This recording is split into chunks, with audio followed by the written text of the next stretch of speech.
Alléluia. Gloire à Dieu. Amen. Nous allons attendre que toutes les personnes puissent se connecter avant de prêcher la parole de Dieu. Alléluia. Je remercie le Seigneur de pouvoir prêcher sa parole encore une fois. C'est une grâce et un privilège que le ciel nous donne chaque jour de pouvoir annoncer le message de notre Sauveur. Je bénis Dieu, alléluia, pour pouvoir faire partie de ce groupe, alléluia, que les frères m'ont laissé place. Avant de passer au message et avant de partager ce que j'ai dans le cœur, je mets derrière un peu un fond de piano. J'aimerais faire un test de connexion pour voir si tout s'entend bien, si tout est opérationnel pour annoncer la parole de Dieu. Alors, si la musique est un peu fort, si ça s'écoute bien, alors vous m'envoyez un commentaire, vous me dites que tout est bien et nous commençons à prêcher la parole de Dieu en attendant que les frères et les sœurs se connectent pour recevoir le message de Dieu ce soir. Amen. Merci Seigneur Jésus, à toi l'honneur, a ti la gloria Seigneur. Gracias Padre eterno Jesucristo. Merci Jésus-Christ. Je vois qu'il y a Ismaël. Ismaël, dis-moi si tout est bien, si ça entend bien, mon frère. Si la musique est pas trop fort derrière, on va commencer à prêcher. Alléluia. Gloria a tu nombre, Seigneur. Merci, Sauveur. Bendito. Oui, c'est bon. Que Dieu vous bénisse. Merci pour ceux qui laissent les commentaires. Alléluia. Alors, j'aimerais, en première partie, en premier lieu, rendre grâce à la zone de Perpignan pour les frères, pour les anciens. Alléluia. De pouvoir me donner ce saint privilège de pouvoir annoncer la parole de Dieu à travers ces moyens de communication sur Facebook. Merci pour cet honneur que vous me faites. Que Dieu bénisse cette zone de Perpignan, que Dieu puisse la relever, la fortifier, alléluia, et qu'il puisse lui donner ce qu'elle désire vraiment pour que l'œuvre puisse grandir dans cette zone. Que Dieu bénisse les serviteurs de Dieu de la zone de Perpignan, chaque famille, chaque foyer, alléluia, et tous ceux qui vont écouter la parole. J'aimerais aussi remercier mon copain, mon ami Ismaël, de pouvoir m'avoir laissé la place ce soir. Que Dieu bénisse ta maison, Ismaël. Que Dieu te bénisse beaucoup, mon frère. Et que Dieu te donne ce que ton cœur désire. Alors, je crois que ce soir, mes amis, frères et sœurs, il y a une parole de Dieu pour chacun d'entre nous. Je crois qu'il y a le message de Dieu. Le message de Dieu, c'est celui qui peut faire du bien à nos cœurs. C'est celui qui peut nous relever, c'est celui qui peut nous fortifier. C'est celui qui peut nous bénir en moment de tourment, en moment de doute, en moment de fatigue, en moment de désespoir. La parole est le seul moyen pour nous bénir et nous donner ce que nous avons besoin. Alors je crois que ce soir, à travers la parole, Dieu va te parler dans ton cœur. Alléluia. Alors, j'aimerais pas beaucoup tourner autour du pot, comme on dit. J'aimerais rentrer direct dans le thème parce que j'ai beaucoup d'informations à vous donner. C'est un thème qu'on va partager ensemble et je crois qu'à travers sa parole, le Seigneur va nous bénir. Alors, si j'ai pu donner un titre de base ou un titre d'introduction, alors j'ai pu donner comme titre ceci. J'aimerais que ce titre puisse rentrer dans ton cœur, puisse rentrer dans ta vie, parce que le titre va être l'analyse du message, va être le résumé du message. Alors, j'ai intitulé ce message de ce soir, « Où est passée ta joie ?» Parce que nous vivons des moments, nous vivons des situations très difficiles en ce moment, avec tout ce que nous vivons, avec tout ce que nous voyons. Alors, bien des fois, notre joie s'en va. Bien des fois, ce que nous ressentons, on ne le sent plus. Alors ce soir, mon ami, toi qui écoutes la parole, mon frère, ma soeur, toi qui es en train d'écouter ce message, où est passée ta joie ce soir? Et j'aimerais qu'à travers la parole, tu puisses récupérer ta joie. Tu puisses avoir le sourire qu'avant tu avais et tu puisses récupérer la joie de l'Éternel dans ta maison et dans ton cœur. Alléluia. Alors nous allons faire une lecture. Tous ceux qui ont une Bible, ils peuvent m'accompagner. Ça se trouve dans le livre des psaumes. Psaume chapitre 37, versets 4 à 5. Psaume 37, 4 à 5. Et il dira comme ceci. Fais de l'Éternel tes délices, écoute bien, fais de l'Éternel tes délices et il te donnera ce que ton cœur désire. Verset 5, recommande ton sort à l'Éternel, mets en lui ta confiance et il agira. Amen. J'aimerais prier le Seigneur. Señor, tú eres poderoso, tú eres grande, Señor. Te pido por esta palabra, Señor. Te pido y te ruego que todos los que van a escuchar esta palabra, Señor, puedan ser bendecidos, fortalecidos, bénis des cœurs à travers ta parole, Jésus. Fortifie ces vies, Seigneur, fortifie ces âmes qui ont besoin de ta parole ce soir. Seigneur, bénis toutes ces âmes qui vont se connecter et qui vont recevoir le message ce soir. Au nom de Jésus, manifeste-toi avec honneur et puissance. Manifiesta tu poder, Señor, que cuando tu palabra esté predicada, Señor, el Espíritu administre y gobierne cada vida, en el nombre de Jesús, y para ti la gloria. Amen et amen. Alors j'aimerais rentrer comme ceci. Le verset de base du psaume 37, verset 4 dira: fais de l'Éternel tes délices. Une autre version va dire: fais de l'Éternel ta joie. J'aimerais te dire quelque chose, toi qui écoutes, frères et sœurs. Nous devons faire notre joie. Le Seigneur doit être notre joie. Nous devons faire de l'Éternel notre joie. Dieu doit être la joie de notre maison. Dieu doit être le salut de notre maison. Alléluia. La Bible dit: fais de l'Éternel tes délices. Alors, j'ai commencé à regarder ce que voulait dire la parole délice dans le dictionnaire. Et Larousse, et délice veut dire bonheur. Veut dire délectation, plaisir, félicité, enchantement, joie, régal, extrême plaisir. Et c'est ce que tu dois faire de Dieu. Dieu doit être le bonheur de ta maison. Dieu doit être le plaisir de ta maison. Dieu doit être la félicité. Dieu doit être le régal de ta maison. Il doit être l'extrême plaisir de ton âme, de ton cœur, de ta pensée. Alléluia. C'est pour cela que j'ai compris quelque chose. C'est parce qu'il dira: fais de l'Éternel ton délice. Regarde ce qu'il dit: et il te donnera ce que ton cœur désire. Alors, j'ai compris quelque chose. Il y a une base. Il y a un principe que les psaumes veulent nous donner à travers cette écriture. Il y a une relation et une connexion entre le désir de notre cœur et faire de Dieu notre délice ou notre joie. Alors qu'est-ce que le désir, frères et sœurs? Le désir veut dire l'espoir, veut dire l'objectif, le souhait, le besoin. Alléluia. Alors j'ai compris quelque chose. Il y a bien des désirs dans l'homme. Il y a bien des désirs dans le cœur de la femme, dans le cœur de l'homme. Mais quel est le désir vraiment d'une personne qui appartient à Dieu? Quel est le désir d'une personne qui a donné son cœur à Jésus? Alors j'ai pu prendre 6 principes, alléluia, et j'aimerais les partager avec vous. C'est pour cela que le Christ doit être notre joie. Il doit être la joie de nos maisons. Il doit être la joie de notre famille. Il doit être la joie, alléluia, de notre couple. Fais de l'Éternel ta joie. Il doit être ta joie. Il doit demeurer ta joie, alléluia. Il doit demeurer dans ton cœur, alléluia. Le Dieu que nous servons doit être le régal de ta vie, doit être le plaisir de ta vie, alléluia. Alors, qu'est-ce que le cœur de l'homme désire? Il y a bien des désirs dans le cœur de l'homme, dans le cœur de la femme. Mais qu'est-ce que le cœur de l'homme ou le cœur de la femme? Quels sont les désirs de ces cœurs qui appartiennent à Dieu? Alors j'ai commencé par ceci, et je crois qu'il est extrêmement important, et ce premier principe a une place très importante dans chaque cœur de chaque personne qui appartient à Dieu. Alors le désir du cœur de l'homme et de la femme qui appartient à Dieu, c'est de trouver le réconfort. Ça c'est le désir du cœur de l'homme, ça c'est le désir du cœur de la femme, être réconforté. Nous pouvons trouver ce vrai réconfort que dans la personne de notre Sauveur. Il n'y a pas un autre réconfort, il n'y a pas une autre solution, il n'y a pas une autre consolation que si ce n'est dans la personne même de notre Dieu. Alléluia. C'est pour cela que nous n'avons pas besoin de trouver notre réconfort dans l'argent. Alléluia. J'étais en train de parler avec les frères hier soir de mon église.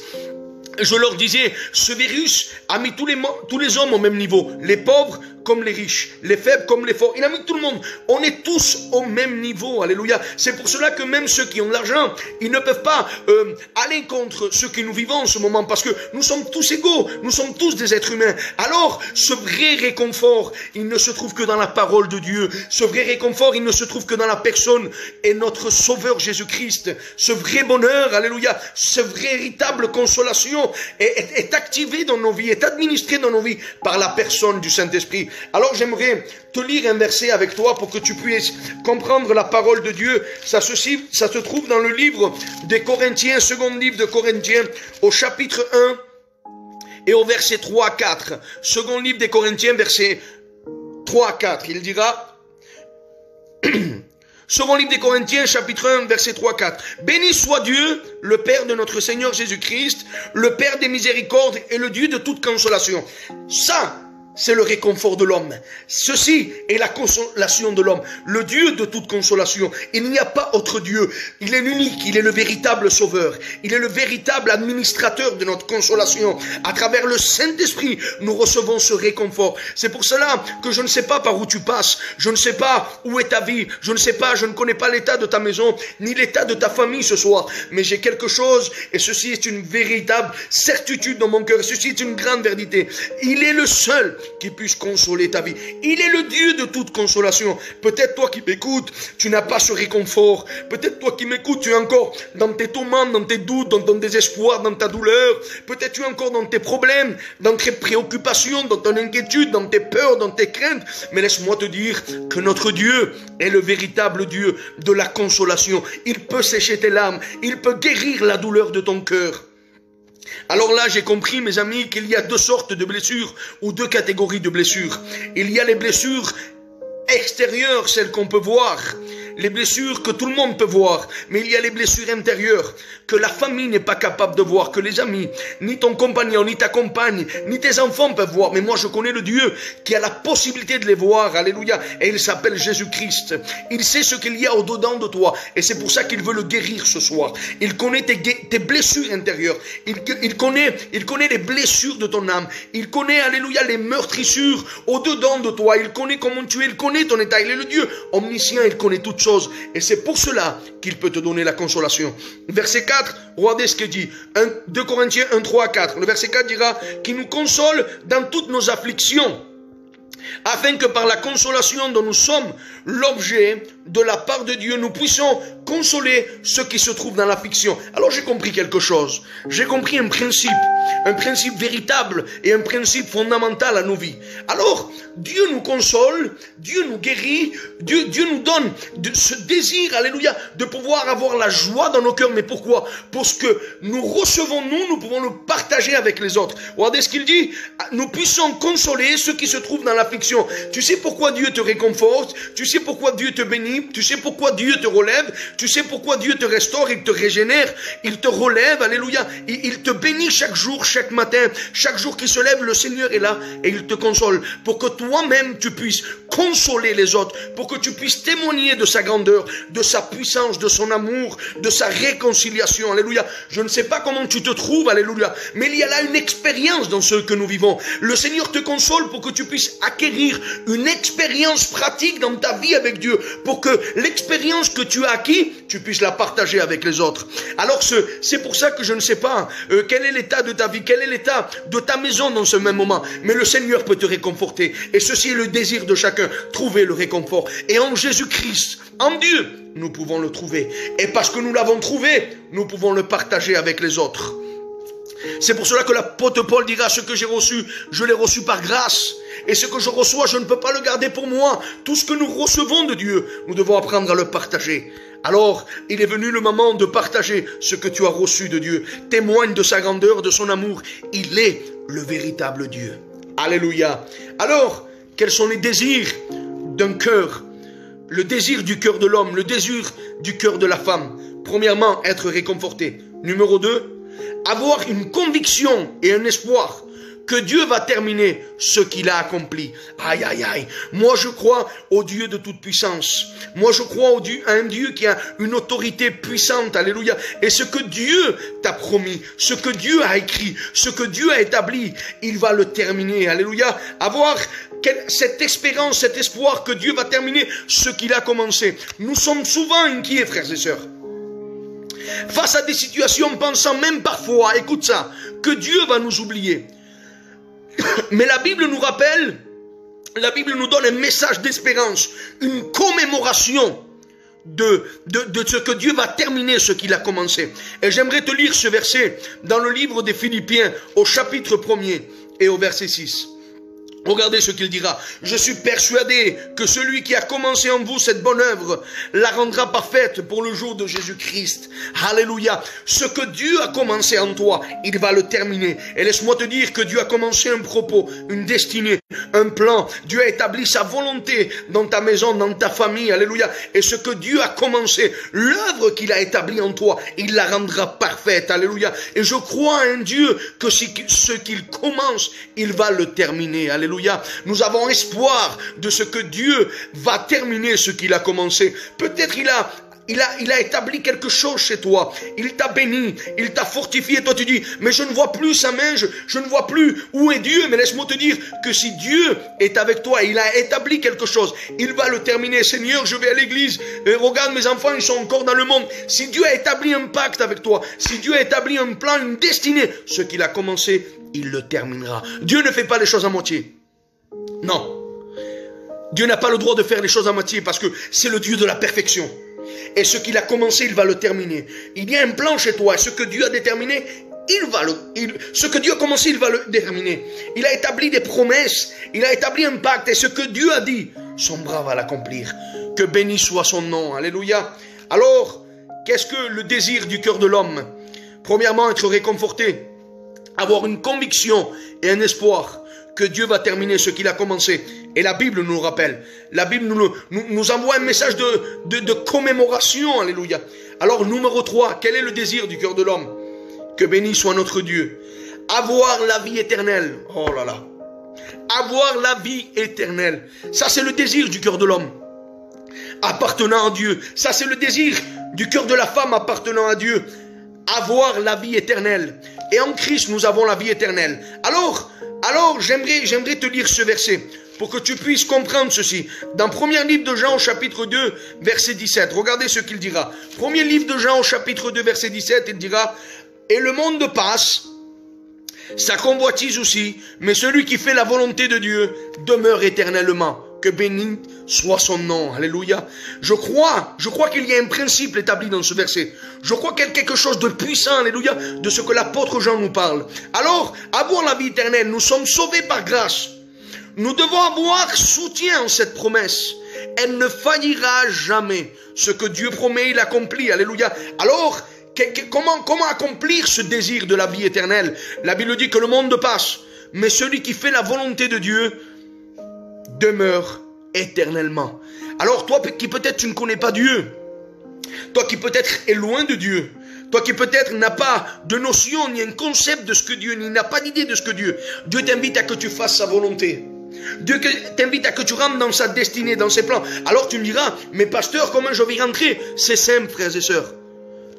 Repens-toi, ouvre-lui ton cœur et Dieu va habiter et il va demeurer dans ta vie. Alléluia. Et je le crois que ce soir, il y a encore des hommes sur terre, il y a encore des femmes, je le crois avec certitude, avec confiance, qui opèrent dans la volonté de Dieu. Il y a des hommes, alléluia, qui sont établis pour accomplir la volonté de Dieu. Il y a encore des femmes, alléluia, il y a encore une génération qui se lève parmi nous, qui veulent accomplir la volonté de Dieu. Je le crois. Et ceci est le désir de mon cœur. Alléluia. Alors, quels sont les désirs du cœur de l'homme appartenant à Dieu? On va faire un récapitulatif. Numéro 1, être réconforté. Numéro 2, savoir que Dieu va terminer ce qu'il a commencé. Numéro 3, avoir la vie éternelle. Et numéro 4, quel est ce désir? Ne jamais être seul. Ne jamais être seul. La solitude est opérationnelle dans de nombreuses personnes, dans de nombreuses familles et dans de nombreux couples. Il y a des personnes qui sont envahies, influencées par cette solitude. Il y a des personnes qui vivent seules, alléluia, mais avec Christ, avec notre Dieu, nous ne sommes pas seuls.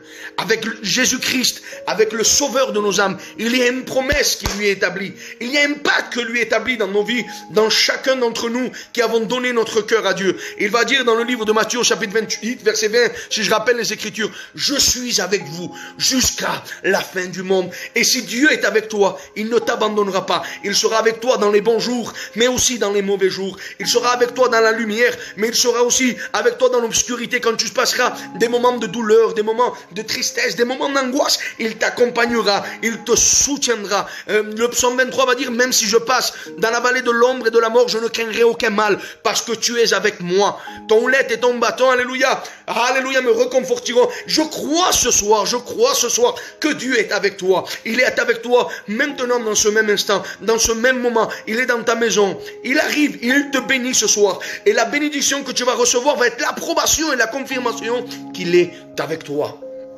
Si tu as quelqu'un qui est à côté de toi, qui écoute cette parole, tu peux lui dire chez toi, tu n'es pas seul, Dieu est avec toi. Il y a Covid-19, mais nous ne sommes pas seuls, Dieu est avec nous. Nous ne sommes pas en train de passer un mauvais instant. Nous sommes en train de passer des moments compliqués. Mais nous ne sommes pas seuls. Le cœur de l'homme n'est pas seul. Dieu habite dans le cœur. Alors moi, ceci est mon opinion personnelle. Je n'affirme rien de doctrinal. Ceci est ma conviction personnelle en tant que serviteur de Dieu. Pour moi, Dieu a deux trônes. Dieu a un trône établi dans le ciel. Mais aussi le deuxième trône qu'a Dieu, c'est le cœur de l'homme. Parce que Dieu veut habiter dans le cœur de l'homme. Alors, il veut régner dans ton cœur. Il veut régner dans ta vie pour que tu ne sois plus seul. Laisse-le rentrer ce soir. Je ne sais pas par où tu passes. Je ne sais pas qui tu es, frères et sœurs qui m'écoutent. Je ne te connais pas. Mais le Dieu que je sers te connaît. Et il est avec toi dans ce même instant. Pour partager ton besoin, ta nécessité, tes problèmes, ta maladie, ton désespoir, tes préoccupations. Il est là pour te soutenir. Alléluia. Gloire à notre Sauveur. Ne jamais être seul. Ceci est le cœur et le désir du cœur de l'homme appartenant à Dieu. Numéro 5. Qu'est-ce que le désir du cœur de l'homme ou de la femme appartenant à Dieu? Trouver la paix. Waouh, que bien, Seigneur. Trouver la paix. Jésus savait quelque chose, Église de Dieu. Mon ami qui est en train de m'écouter. Jésus savait que nous allions rencontrer des difficultés. Et pour autant, il savait aussi ce dont nous allions avoir besoin. Alors qu'est-ce que nous avions besoin dans ces moments de difficulté, dans ces mauvais jours? Nous avons besoin de la paix de Dieu. Alors j'aimerais lire ce verset avec toi dans l'évangile de Jean. C'est un verset puissant qui peut éclairer ton esprit, qui peut éclairer ton cœur ce soir. Jean 14, 27, regardez ce qu'il va dire. Je vous laisse la paix, je vous donne ma paix. Je vous donne pas comme le monde la donne, ça c'est la paix du Christ. La paix du monde est éphémère, est temporelle. La paix du monde est vanité, mais la paix de Dieu est éternelle, elle demeure pour toujours. Alors regardez ce qu'il dit, je vous donne ma paix non pas comme le monde la donne. Mais pourquoi il donne la paix? Pour que votre cœur ne se trouble point et que votre cœur ne s'alarme point. Alors là j'ai compris quelque chose de puissant. J'ai compris un principe, mes amis. Il y a une vérité terrible dans ce verset. Alors la paix est le soutien du cœur. Regardez ce que la paix. La paix est le soutien du cœur pour quelqu'un dans la douleur. Et pourquoi? Pour que la douleur ne domine plus sur lui. Elle sera la source dans les pires moments de notre vie pour trouver le désir de notre cœur. Ça, c'est la paix de Dieu. La paix de Dieu permet que ton cœur ne se trouble point, pour que tu demeures firme dans un même état d'esprit. La paix de Dieu est le moyen pour que ton cœur ne s'alarme point. Mais alors qu'est-ce que tu dis, pasteur? J'ai vécu des moments douloureux dans ma vie, et je parle par expérience. Et je ne parle pas par expérience pratique que j'ai eu dans ma vie, alléluia. J'ai vécu des moments douloureux. J'ai vécu des moments, alléluia, d'affliction, d'angoisse. Mais la paix de Dieu a été là. La paix de Dieu a été le moyen pour que mon cœur ne s'alarme pas. Mais tu diras, mais nous avons pleuré, oui. C'est vrai que bien de fois on a déversé des larmes. C'est vrai que bien de fois nous avons pleuré, alléluia. Bien de fois nous étions à terre. Mais la paix de Dieu, alléluia, était le moyen pour que notre cœur ne s'alarme point. Alors j'ai compris quelque chose. La paix de Dieu était le moyen pour que notre cœur ne permanesse pas et ne demeure pas dans cet état de tristesse. C'est pour cela que le chrétien et la personne qui connaît Dieu dans un moment de douleur a la force de sourire. C'est pour ça que le monde nous voit et ils disent mais je ne comprends pas, qu'est-ce qui se passe? Regarde tous les problèmes qu'il vit dans sa maison, dans sa famille, et il a encore le courage de chanter à Dieu, de louer Dieu, de bénir Dieu, de trouver le sourire. Ça c'est la paix de Dieu, frères et sœurs. La Bible dit que nous avons un esprit que le monde ne connaît pas, et ça c'est le Saint-Esprit qui agit dans nos cœurs et qui agit dans nos vies. Reçois-le ce soir. Reçois cette paix. Alléluia. Bendito sea el Seigneur. Amen. Alors, quel est le désir du cœur de l'homme? Trouver la paix. Numéro 6. Être pardonné. Ça, c'est le désir du cœur de l'homme appartenant à Dieu. Être pardonné. Être pardonné. Recevoir le pardon de Dieu chaque jour. Et nous le recevons comment? Par grâce. Recevoir le pardon de Dieu, on ne le reçoit pas parce qu'on le mérite, frères et sœurs. Non. Nous ne méritons rien. La meilleure œuvre de l'homme, pardonnez-moi, elle ne vaut rien aux yeux de Dieu. Elle est comme un drap souillé, dira le prophète Isaïe, pardon. Alors, comment trouver ce pardon? C'est par grâce. Et j'aimerais lire un verset avec toi qui se trouve dans le livre de Colossiens. Regardez ce qu'il dira. Livre de Colossiens, au chapitre 1er, versets 12 à 14. Regardez ce qu'il dira. Rendez grâce au Père qui vous a rendu capable d'avoir part à l'héritage des saints. Dans la lumière, il nous a délivrés de la puissance des ténèbres et nous a transportés dans le royaume de son Fils bien-aimé. Bendito sea Dios. Alors qu'est-ce qu'a fait ce pardon? Ce pardon nous a livrés des ténèbres et nous a transportés dans le royaume du Fils de Dieu. Nous a transportés dans le royaume de lumière. Alléluia. Alors cela veut dire que tu n'appartiens plus à un royaume de ténèbres. Tu n'appartiens plus à un royaume d'obscurité, à un royaume de peur, mais tu appartiens à un royaume de lumière et de vérité. Que bendito sea Dios. La Bible dira dans le livre de Timothée, second livre de Timothée au chapitre 3, verset 1. Sache que dans les derniers temps, il y aura des jours difficiles. C'est la Bible qui le dit. Paul va dire à Timothée, 2 Timothée 3.1, sache que dans les derniers temps, il y aura des jours difficiles. Et nous sommes en train de les vivre, ces jours difficiles. Mais il y a un message d'espoir, il y a un message de soutien. Le Christ est avec nous. Et la Bible dit, dans le livre de Romains au chapitre 8, verset 38, que si lui est avec nous, nous sommes plus que vainqueurs par celui qui nous a aimés. Alléluia, alléluia, alléluia. Il est avec nous. Il est avec nous dans nos maisons. Il est avec nous chaque jour, chaque matin, chaque moment de notre vie. Le Christ est avec nous. Béni soit son Saint-Nom. Amen. Nous sommes en train, nous reconnaissons ces temps. Ce sont des temps difficiles. Peut-être des temps de découragement. Peut-être pour d'autres des temps de dégoût, d'angoisse, de désespoir.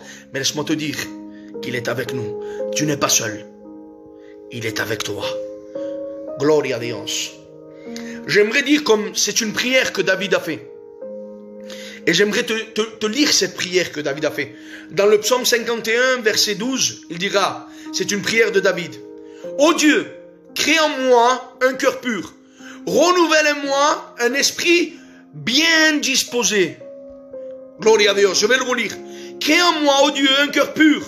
Renouvelle-moi un esprit bien disposé. Alors j'ai compris quelque chose. Qu'est-ce qu'un cœur pur? Un cœur pur établit un renouvellement.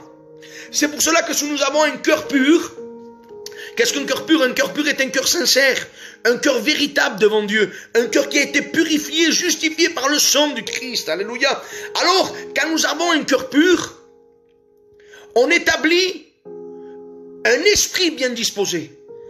C'est pour cela que tu dois avoir ton cœur pur dans ces jours difficiles et ton cœur pur. Alors si tu as le cœur pur, tu vas te renouveler. Et si tu as le cœur pur, tu vas avoir un esprit bien disposé. Ton esprit doit être disposé. Ton esprit ne doit pas être indisposé, il doit être disposé à ce que Dieu veut établir avec lui. Tu dois prier, tu dois invoquer le nom de l'Éternel. Tu dois avoir une relation sincère et véritable avec lui. Et un esprit disposé ce soir. Gloria a Dios, alléluia. Alors, nous allons revenir au verset de base, au verset d'introduction, et j'aimerais terminer par ces 2 notes. Il va dire, fais de l'Éternel tes délices, il te donnera ce que désire ton cœur. Recommande ton sort à l'Éternel. Qu'est-ce que recommander son sort à l'Éternel? Recommander dans le dictionnaire veut dire appuyer, épauler, engager, inviter, dépendre. Le contraire voudrait dire se détourner. Tu dois remettre ton sort à l'Éternel. Tu dois t'appuyer en lui. Tu dois t'épauler en lui. Tu dois t'engager. Tu dois l'inviter. Tu dois dépendre de lui. Ton sort doit dépendre de Dieu. Il ne doit pas dépendre de tes biens sociaux, de ton argent, ni de ta position dès maintenant. Mais ta vie doit dépendre de Dieu. Remets ta vie dans les mains du Seigneur. Remets ta vie dans les bras de notre Sauveur. Alléluia. Et il sera avec toi pour te bénir et te fortifier. Et il dira, mets en lui ta confiance. Et j'aimerais terminer avec ça. Et il agira. Que buenos Dios. Mets en lui ta confiance. Et il agira.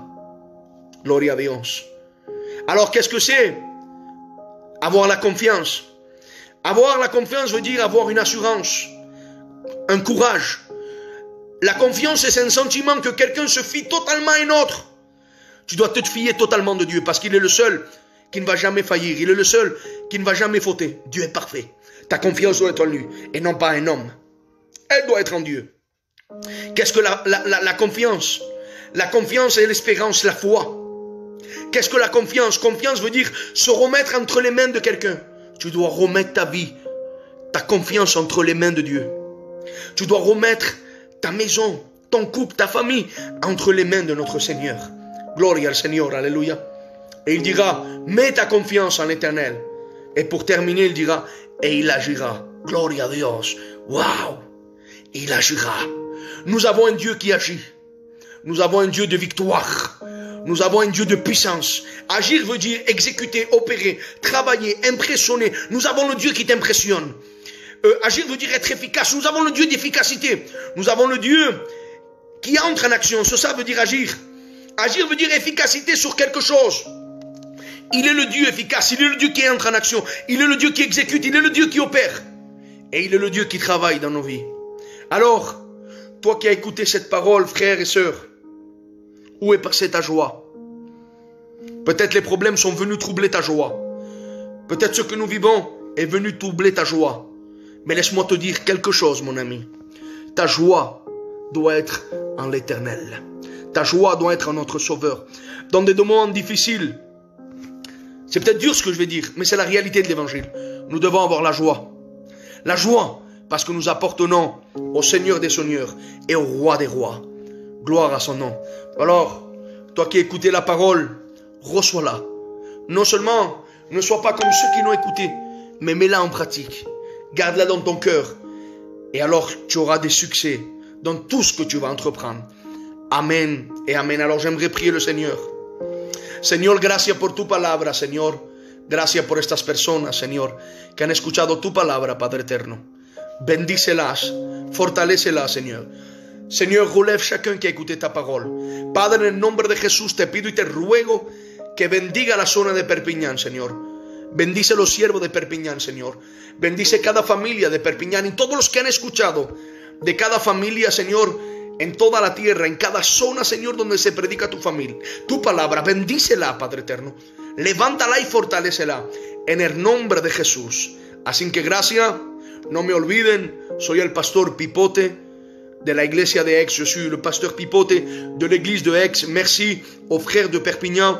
Que Dieu vous bénisse. Et je crois dans mon cœur qu'on se verra très bientôt